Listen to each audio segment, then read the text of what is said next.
Vinegar எடுத்துருக்கோம். Vinegar chemical name acetic acid. அது கூட கொஞ்சமாக சோடியம் குளோரைடு சேரும். சோடியம் குளோரைடு என்பது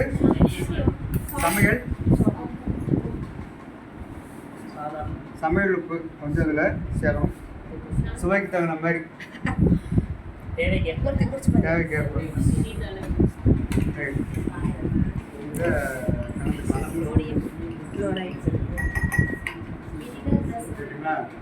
கலந்து என்ன பண்ணுறோம்னா இதில் கொஞ்சம் காங்கிரஸ் தூள்கள்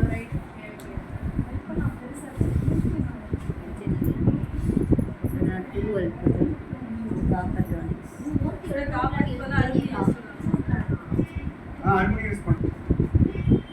என்ன பண்ணணும், காப்பர் டென்னிஸ் கொஞ்சம் உள்ளே போடுறோம். க்ளீன் ஆகுதா இல்லைன்னு பார்க்குறதுக்காக போட்டுட்டு 5 ரூபா காயின் அது கூட போடுவோம்.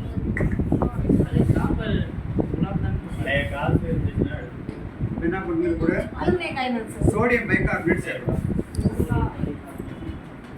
இப்போ என்ன வேணும் சேர்க்குறாங்க? என்ன வேணும்?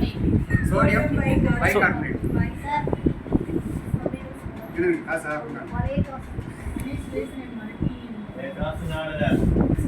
காசு கொஞ்சம் கரையா இருக்கு. காசு எடுத்தாலும் பழசு தான். நீங்க எடுத்துக்குள்ள போட்டீங்கன்னா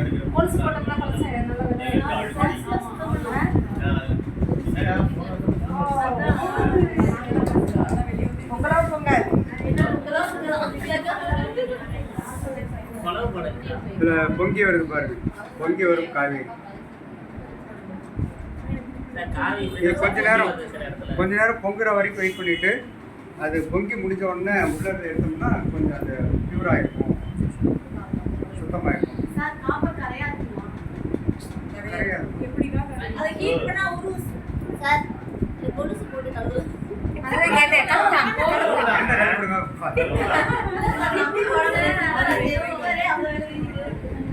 வீட்டுல பூஜை பத்திரம் கழுவுறதுக்கு இதை யூஸ் பண்ணா பழச்சுன்னு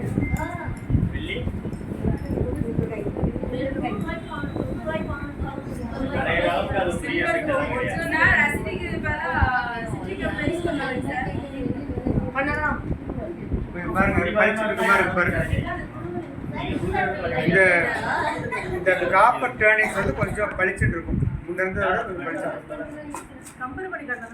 ஆமாம், கம்பேர் பண்ணி காட்டணும். அது வந்து எக்ஸாம் பண்ணுங்க. ஆக்சிடைஸ் ஆகிடும்.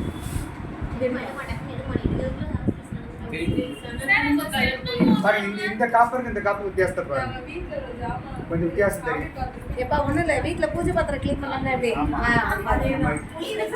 வீட்டில் வந்து நான் லெமனையும் உப்பு தான் முறையே பழிச்சுனேன். அவ்வளோதான்.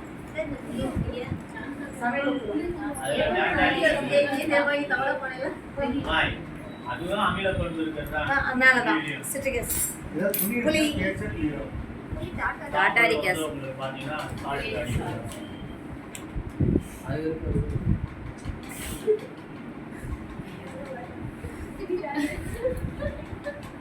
அஞ்சு ரூபா காயின் காப்பரா மேடம்? இல்ல, காப்பர் முலாம் பூசிட்டாங்க. அது எப்படி க்ளீன் ஆகும்? இது அந்த க்ளியர் ஆக மாட்டேங்குது. ஓவர் பாருங்க. பரவாயில்ல, பிரச்சனை இல்லை. நானா கவர்மெண்ட் ஆர்பிஐ கம்ப்ளைன்ட் பண்ணுங்க. Nice sir.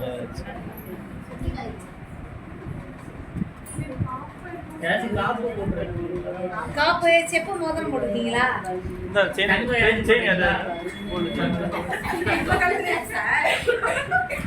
கோல்டு செயின், அது தாலி செயின். இது வந்து தேய்க்காத பகுதி, இது வந்து தேய்ச்ச பகுதி. தேய்ச்ச பகுதி ஓடுற சுத்தமாக இருக்கும், தேய்க்காத பகுதி ஓகே சார். இந்த டிஃப்ரென்ஸ் தான். 20 கிளாஸ்க்கு 20 பழைய 5 ரூபா காயின் எடுத்து வச்சுக்கோங்க. ரைட்.